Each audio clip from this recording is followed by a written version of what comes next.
Welcome students. Today we will learn about civics. In civics, we basically learn about the society in which we are living and what are laws and orders, who makes them, who regulate them, why do we cast vote, etc. So let's start with the first chapter, understanding diversity. We all are different from each other.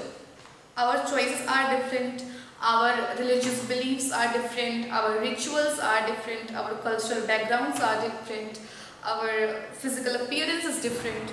Okay, so this is called diversity. We all are different from each other. Okay, so you have noticed sometimes several people in your area are poor. They are not able to feed their family. They don't have even a place to live in. Okay, so this is not included in diversity.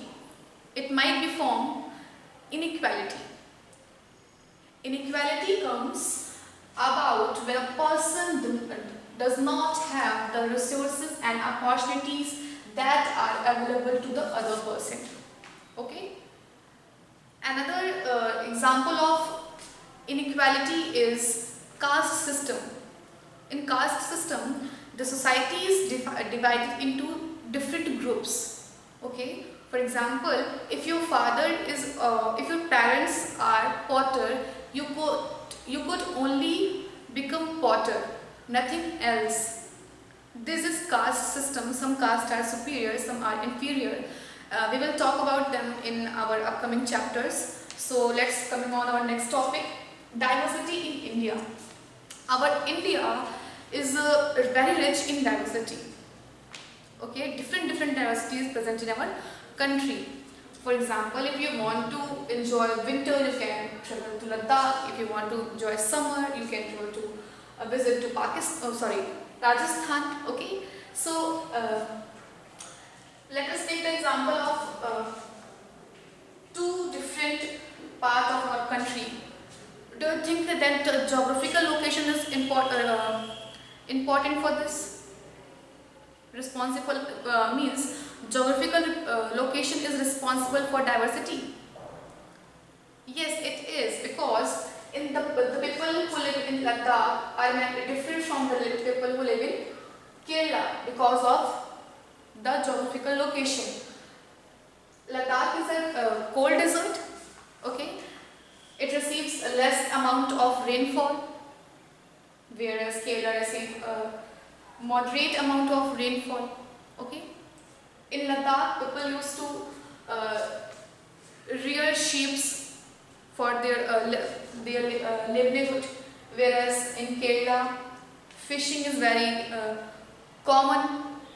Okay, in Ladakh, people used to wear very hot winter clothes, and in Kerala, people wear summer clothes in summer. Okay, so these are the differences between Kerala and Ladakh. Now, when you read history, you will notice that many people invade in our country. Some stayed here for a long time. Okay, so history is also responsible for diversity. So they invaded in our country and they stayed here. Diversity comes from the intermixing of the different cultures. Okay, so now unity in diversity. This term is given by Pandit Jawaharlal Nehru. Okay, we all do same things in a different way. In our country, we do same things in a different way. For example, when we greet someone, कुछ लोग नमस्ते करेंगे, कुछ लोग सलाम करेंगे, कुछ लोग सत श्री अकाल करेंगे. We worship, हम पूजा करते हैं. Okay, कुछ लोग मॉस्क में करेंगे, कुछ फिर टेम्पल्स में करेंगे. Okay, so if we think we all are doing same thing in a different way. So now come on, unity in diversity. This term is given by our former Prime Minister Pandit Jawaharlal Nehru ji.